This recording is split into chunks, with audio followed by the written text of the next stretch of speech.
जमाने की तरफ देखो हमें कैसे निभाओगे।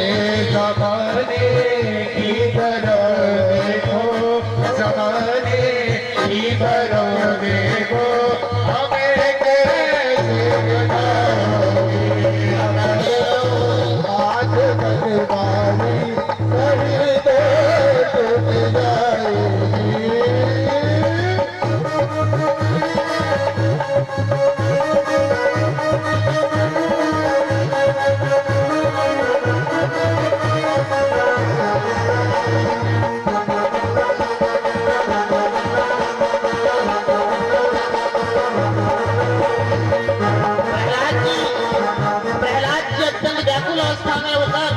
प्रभु से क्या मांग करते हैं कि पड़ी मझधार में नैया कि भैया कोई नहीं मेरा। पड़ी मझधार में नैया कि भैया कोई नहीं मेरा। कि भैया आप बन जाओ, कि भैया आप बन जाओ, नहीं तो डूब जाएंगे। भैया आप बन जाओ, भैया आप बन जाओ, नहीं तो डूब जाएंगे। पकड़ लो हाथ बनवारी, नहीं तो डूब जाएंगे। पकड़ लो हाथ बेदारी, नहीं तो डूब जाएंगे।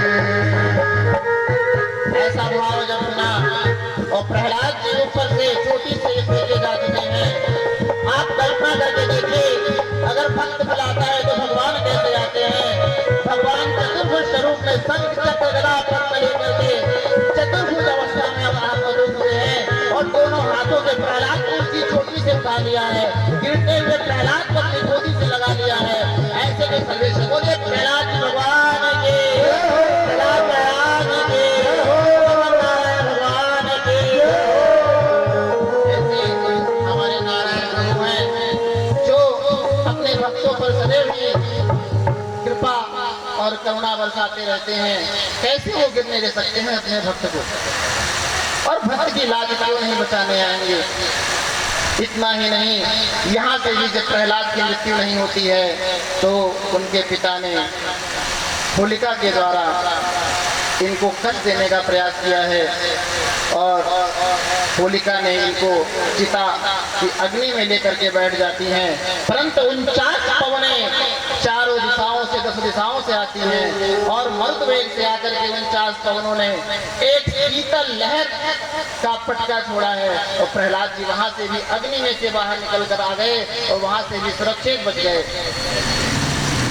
अंत में हिरण्यकश्यप ने जब ये देखा कि बार बार प्रहलाद की मृत्यु नहीं हो रही है, यह बार बार बच जाता है, तो इसके पश्चात भी उन्होंने प्रहलाद को बुलाया है सभा में और प्रहलाद से कहते हैं कि बताओ तुम्हारे ये नारायण कहाँ है, तुमको बार बार बचाने चले आते हैं।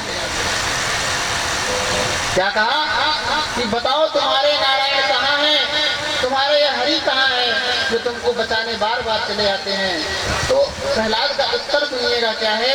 प्रहलाद जी का उत्तर है कि नारायण तो कण कण में व्याप्त है। कौन सा ऐसा स्थान है जहाँ पर नारायण व्याप्त नहीं है। हिरण्यकश्यप कहते हैं सामने एक खंभा था, बोले क्या इस खंभे में भी तुम्हारे भगवान हैं। प्रहलाद ने आओ देखा ना ताव देखा, बोला हाँ इस खंभे में भी है। प्रहलाद को ले जाकर के उस खंभे से ही बांध दिया गया। अंत तो बतवा एक मुष्टिका प्रहार से हिरण्यकश्यप बलवान थे। हिरण्यकश्यप बलवान के साथ साथ अनेक प्रकार के वरदान उनके पास थे। अहंकार अपनी चरम सीमा पर था। मुष्टिका प्रहार करते ही खंभा 2 भागों में तीर्ण विदीर्ण हो गया और जैसे ही 2 भागों में फटा है उसमें से नरसिंह भगवान प्रकट होते हैं। वो नरसिंह भगवान के नरसिंह भगवान वह दिव्य स्वरूप है भगवान का कि जिसको जब भक्त देखता है तो बड़ा प्रसन्न होता है कि अब मेरे पास भगवान की कृपा है और नरसिंह भगवान की कृपा है कि भूत प्रेत यह सब कुछ भी नहीं होते, यह तो नरसिंह भगवान को देख करके ही चार कोस दूर भाग जाते हैं। परंतु जो दुष्ट आत्माएं होती हैं उनके लिए तो भगवान कालों के भी काल है। नरसिंह भगवान प्रकट हुए, प्रहलाद पर नाना प्रकार के जो दुराचार किए जा रहे थे सब भगवान को ज्ञात थे। भगवान ने कहा अब एक एक का मैं बदला लूंगा। मल्ल युद्ध आरंभ हो गया।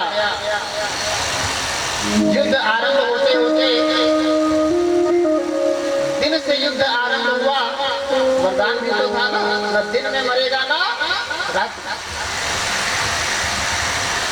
भगवान गोधूली वेला में लेके चले आए, शाम का समय, और अपनी जंघाओं पर हिरण्यकश्यप को रखा।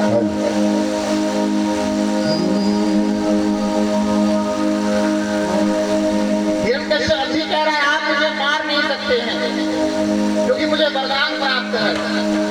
बार बार यही बात बोल रहे हैं। नरसिंह भगवान कहते हैं वरदान क्या है तुम्हारा? हिरण्यकश्यप कहता है न मैं दिन में मर सकता हूँ न मैं रात में मर सकता हूँ। न तो ये दिन है न ये रात है, ये शाम का समय है। मैं भी अभी जीता हुआ हूँ, हिरण्यकश्यप कहते हैं। और क्या वरदान आपके पास? हिरण्यकश्यप कहते हैं ना मैं धरती पर मर सकता हूँ ना मैं आकाश में मर सकता हूँ। भगवान कहते हैं अरे तुम तो मेरी जंघाओं में लेटे हुए हो। और वरदान याद करो, ना मैं अस्त्र से मर सकता हूँ ना मैं शस्त्र से मर सकता हूँ। भगवान ने कहा भाई जब कोई जंघा पर ऐसे लेटा हुआ है तो उसका जो सिर है वो उधर देखा जा रहा है। भगवान ने कहा सर जरा उठा लो और इनको देखो, ना ये अस्त्र है और ना ये शस्त्र है, ये नाखून है, तेज धार नाखून। और क्या वरदान प्राप्त है? हिरण्यकश्यप कहते हैं कि मैं 12 महीने में से किसी महीने में नहीं मरता। तो हंसने लगा, गर्जना करने लगा, ठहाके मारने लगा कि अब मेरी मृत्यु हो ही नहीं सकती है क्योंकि 12 के अलावा और कोई महीना होता ही नहीं। भगवान ने कहा इतनी भी ज्यादा उत्सुकता ठीक नहीं है, तुम्हारे लिए मैंने बहुत ही उत्तम, जिसको पुरुषोत्तम मास कहते हैं, मलमास का महीना कहते हैं, वह तैयार किया है। तुम 12 महीने में से किसी महीने में नहीं हो। इस समय पुरुषोत्तम का माह चल रहा है और पुरुषोत्तम के माह में अब तुम्हारी कोई भी वरदान सफल होने वाला नहीं है। और भगवान ने उसी समय तेज गर्जना करी है और तेज गर्जना करके दोनों नाखूनों से उसके सीने पर ऐसे छत विच्छत फाड़ डाला है। वो नरसिंह भगवान के ऐसी अवस्था देख करके भाई आप कल्पना कीजिए किसी पुत्र के सामने किसी पिता की मृत्यु हो रही हो और मृत्यु भी ऐसी जिसकी कल्पना नहीं की जा सकती। उस पुत्र पर क्या बीत रही होगी? वह पुत्र रो रहा था और अपनी ऐसी अवस्था को देख करके डर भी रहा था प्रभु की कि वह तो न तो नर में थे न नारायण में थे, नरसिंह भगवान में थे, आधा नर और आधा सिंह का रूप था भगवान। वह अद्भुत छवि देख करके जब वहां से समस्त देवता भागने लगे, ब्रह्मदेव, भगवान शंकर सभी वहां से दूर हट रहे हैं कि बहुत ऐसी उत्तेजित अवस्था है भगवान की, इनके सम्मुख जाने वाला अभी भी नहीं है। सैनिक तो दूर दूर भाग रहे थे सारे। भगवान शंकर ने प्रहलाद से कहा इनको शांत करने का उपाय सिर्फ तुम्हारे पास है, तुम्हारे ही कारण भगवान का यह अवतार हुआ है। तुम जब भगवान के समक्ष जाओगे तब भगवान शांत हो जाएगा। डरते हुए प्रहलाद भगवान के पास जाते हैं।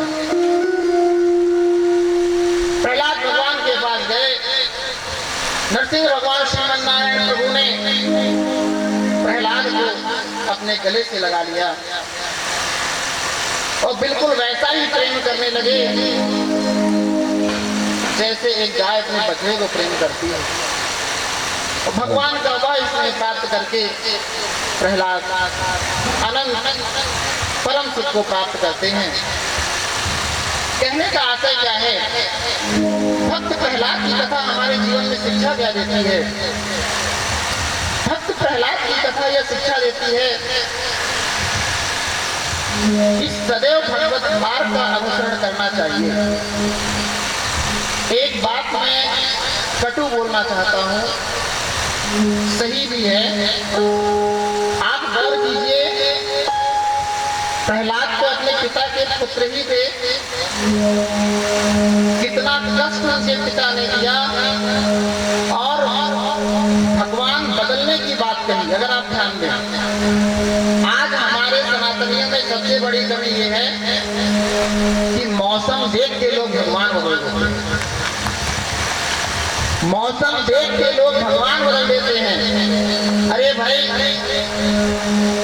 जन्माष्टमी आती है तो नंदलाला शुरू हो जाते हैं, रामनवमी आने पे राम जी के भजन शुरू हो जाते हैं। आप यही नहीं समझ पा रहे हैं कि राम और कृष्ण में कोई अंतर ही नहीं है। नवरात्रि आई, आप अम्बे तू है जगदम्बे काली आरंभ कर देते हैं। आप अगर काली माता की पूजा करते हैं, आपने अपना इष्ट भगवान नारायण को बनाया है, तो आपको नारायण ही दिखने चाहिए। आप अपने आप में ही कंफ्यूज हुए जा रहे हैं।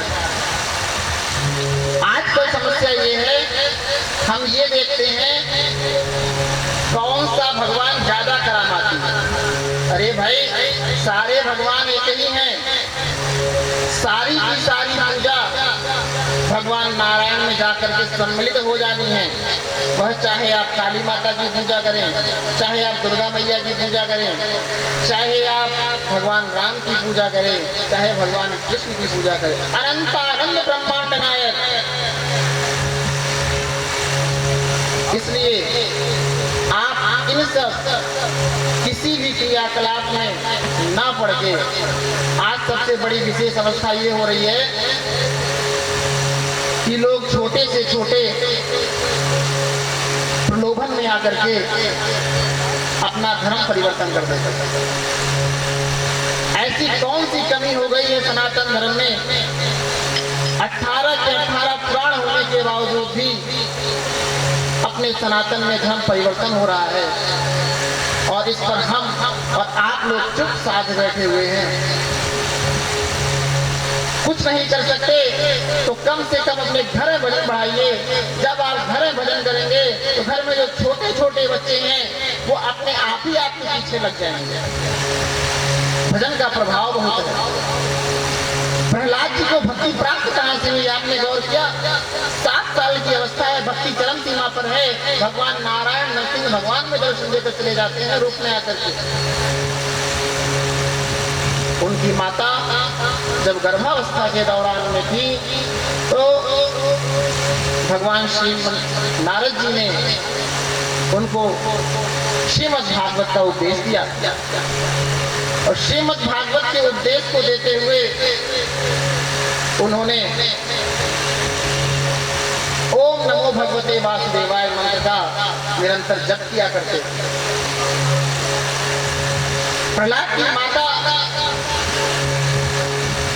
नित्य कर्मनिष्ठ और प्रतिव्रता रही, जिसका परिणाम यह हुआ कि संतान सुयोग्य प्राप्त हुई और दिव्य आचरण वाली प्राप्त हुई। ऐसे भगवान श्रीमन नारायण की भक्ति हम सभी को कभी भी नहीं छोड़नी चाहिए। सदैव श्रीमन नारायण का अनुसरण करके उनके बताए गए प्रत्येक मार्गों पर चलना चाहिए और दूसरों को भी चलने का आग्रह करना चाहिए। आपके बताने पर कोई नहीं चलेगा। सत्य मार्ग ऐसा है कि जब तक आप स्वयं चलकर नहीं दिखाएंगे, सामने वाला उस पर नहीं चलेगा। आप स्वयं उसका अनुसरण करें, और जब स्वयं आप उसका अनुसरण करेंगे तो उसके पीछे पीछे सत्मार्ग जो लीलाएं हैं वह दिव्य रूप से आनंद को प्राप्त करने वाली हो जाएंगी। ऐसे सर्वेश्वर प्रभु दिव्य लीलाधारी आप सभी ने भक्त प्रहलाद की कथा श्रवण करी है। फिर मैं यही बात कहूंगा, भगवान की कथा भगवान के भक्त से शुरू होती है। आपने भक्तों का आदर सम्मान करना आरंभ कर दिया तो भगवान को प्रसन्न करने की आवश्यकता आपको नहीं है। भगवान दिव्यता के साथ सदैव आपके द्वारा किए गए प्रत्येक कर्मों को निहार रहे हैं। और एक बात, अवश्यमेव भोक्तव्यम कृतम कर्म शुभाशुभम, अर्थात आपको आपके द्वारा किए गए शुभ और अशुभ कर्मों का फल स्वयं ही भोगना पड़ेगा। यह मैं बार बार कहता हूँ, समझना चाहिए कर्म का फल बहुत बड़ा फल है। पितामह भीष्म नहीं बच पाए कर्मों के फल से। गंगा मैया के पुत्र होते हुए भी क्या गंगा मैया चाहती तो पितामह भीष्म के पापों को नहीं नष्ट कर सकती थी? नष्ट कर सकती थी, परम चेतना के साथ नष्ट किया जा सकता था, परंतु विधि के विधान को